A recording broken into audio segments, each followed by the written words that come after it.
What's up, everybody? Welcome back to the channel. If you're new here, I appreciate you checking it out, and I hope you stick around. This is Coach Dave, and I have tons of video ideas that I've been meaning to get to. Very fortunate enough that all my one-on-one has taken off way more than I thought it would, from video chats, phone calls, and emails, so I have not been able to put out the content just due to time of helping people. I really appreciate all the viewers who have been reaching out and some that have been regulars for me. Thank you for entrusting me and being vulnerable with me enough to share yourself and allow me to help you to the best of my ability. So I really appreciate that. Leading up is this video here. We're going to be talking about, why do I get singled out by the avoidant? Why does the avoidant pick me? What is it about me that makes this person, this type of person with this attachment style, seek me out and latch onto me, however you want to view it, however you want to look at it? Why do I attract this person?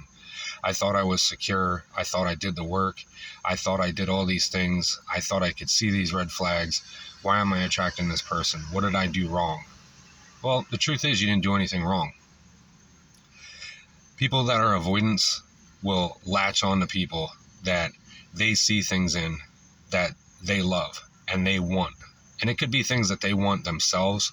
They desire to be like this. These are things that they always needed. They'll latch onto your light. They'll latch onto your energy, almost like a narcissist, but in a different way. This could be stuff that you have been making changes and they've noticed it, or you're doing a lot of self-work and you've been vocal about it, or they hear about it. Especially if you work with them, they'll notice this and pick up on it. People who generally put a lot of time and effort into themselves to make changes. People who have a high sense of self-worth and dignity. People who are very empathetic. People who are very sympathetic. And it could be things, like I said, that they want to be. Things that they feel they need. Feel things from their past that they didn't get. Or the things that they do hold on to, you might have, and they might crave that.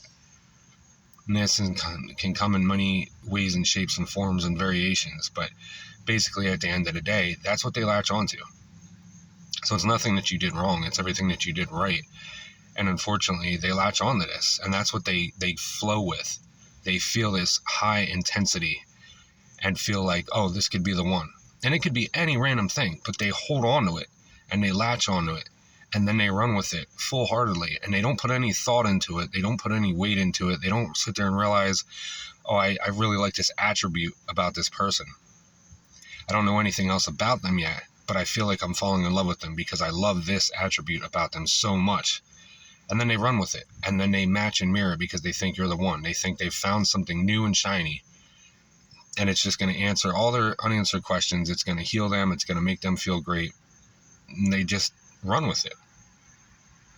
Now, you, on the other hand, no matter how much work you've been doing, no matter what you've been working on, just you as a person, an individual, often a lot of times, you become, or you already are, a people pleaser.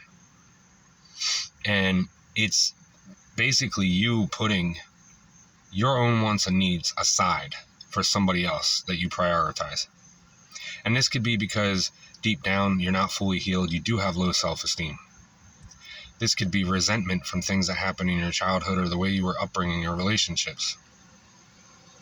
This could be things that you have been trying to work on and stop, but you really just people please and go above and beyond because you're screaming out silently, treat me this way. I want to be treated this way. And you think by doing so, it's going to make them see your worth and that they should treat you this way as well. And it doesn't always work out that way. And it's crushing to you because you notice it and you would try to address it, but you can't. And sometimes when you get discarded, when they start to slow fade, when they do these things, it just makes you feel like the most ridiculously self-isolation. It's not even on purpose, but like trying to get it out and explain it to somebody else and trying to really get them to understand something that you yourself don't even quite understand. You don't fully grasp the concept of it, of what happened to you. and you're trying to make sense of something that nobody gave you any idea, inclination, or any closure. So therefore you can't fully do it. And as I've said in numerous other videos, you're dealing with somebody who has shown you two sides of themselves. So you're dealing with who you thought they were, you're dealing with who they actually are, and you're dealing with your stuff. So that's dealing with three different people's emotions, thoughts, feelings, questions, concerns, conclusions, everything. It is a lot to take on. But they will latch onto you. This is what they do. They match and mirror everything that you put out there. And you'll notice it later on when you start doing the work, when you start looking back. And you have to get to a point where you realize you're dealing with somebody who wasn't real. And your emotions that you feel for this person are holding on to who they were, who they could be, their potential, so to speak. But then the other side of you, your nervous system, is holding on to you and trying to let you know, like, this isn't real, this wasn't good for you. And you're mixing good quality feelings, what you might consider boring, with your anxiety, with your stress. And your nervous system's going to pick it all up way before you do, subconsciously. And that's usually what happens. And then you're stuck in this teeter-tottering spot trying to figure out, am I worth it? Did I do something wrong? Was I too much? Why did they pick me? There must have been something. It had to have been real. And you keep thinking about this stuff. You keep making excuses. You keep trying to find an answer that's just not there because it just doesn't exist. They left you like this.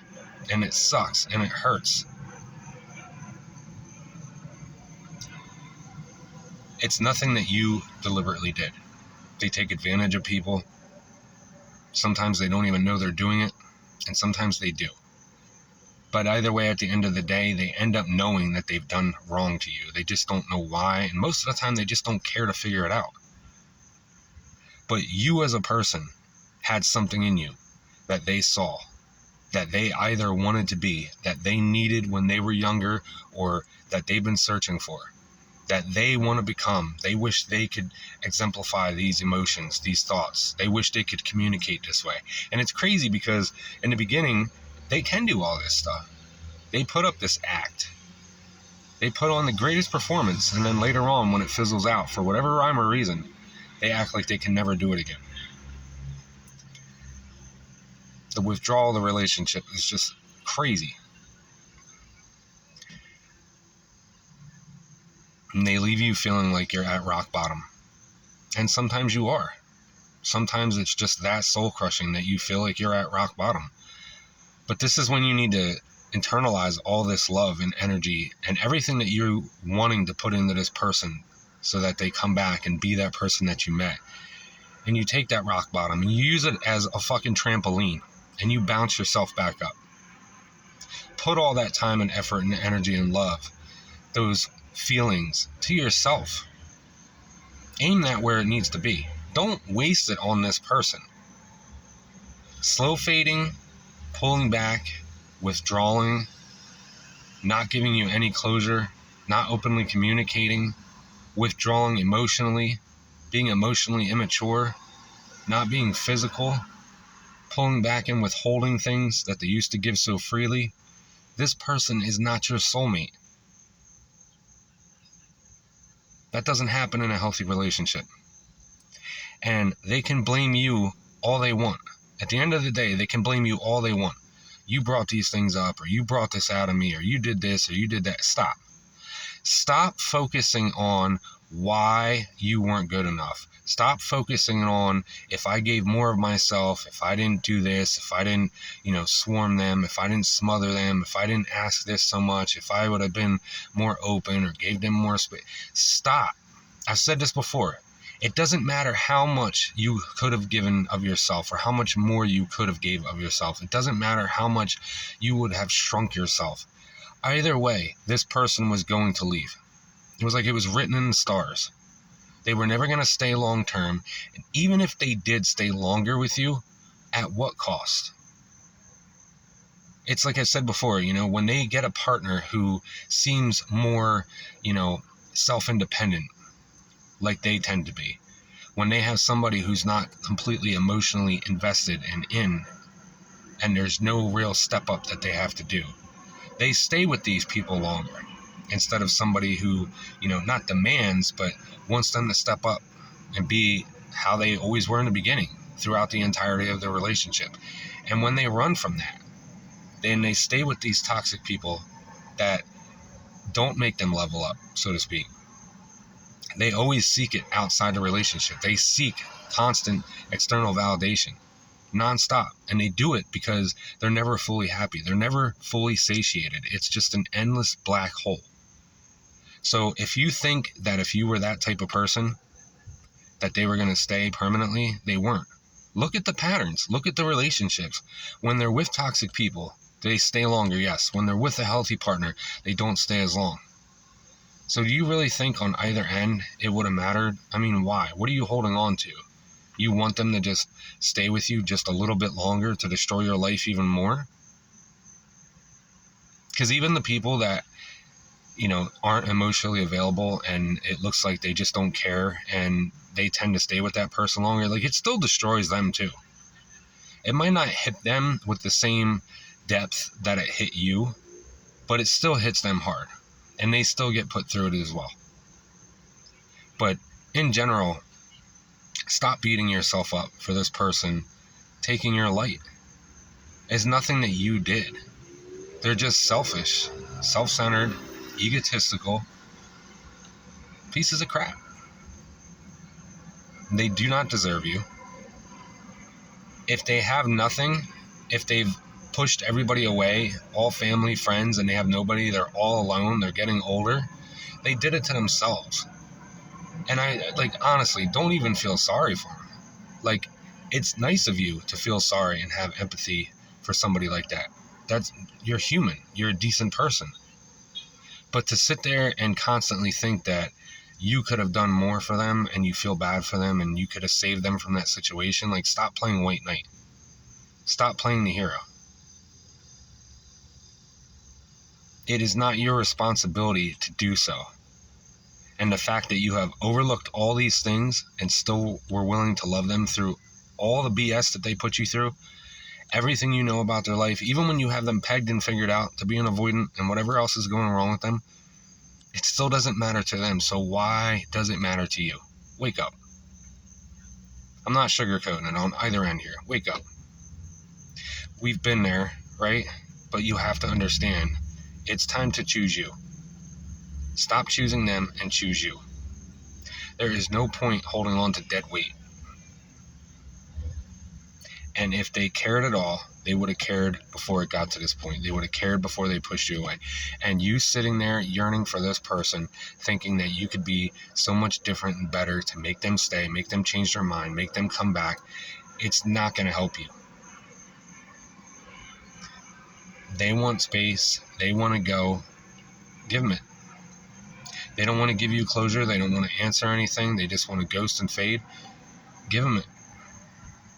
I mean, some of these people, right? They'll just, you don't even hear anything from them ever. And it's almost like you got to check the obituary to see if they're still alive or not. That's pathetic that they just leave people like this and think that it's okay and normal. That's not okay. That's not healthy at all. And that should answer everything you need to know about this person. So, you didn't do anything wrong. They seek out people like this. And it could be anything. It's a plethora. It could be one thing. It could be multiple things. At the end of the day, they saw something in you that they wanted. And it's like they get it and then they try to destroy it. Because they can't maintain it on their end. For whatever they saw in you, whatever they sought in you or about you that they wanted to, it's nothing you could have done.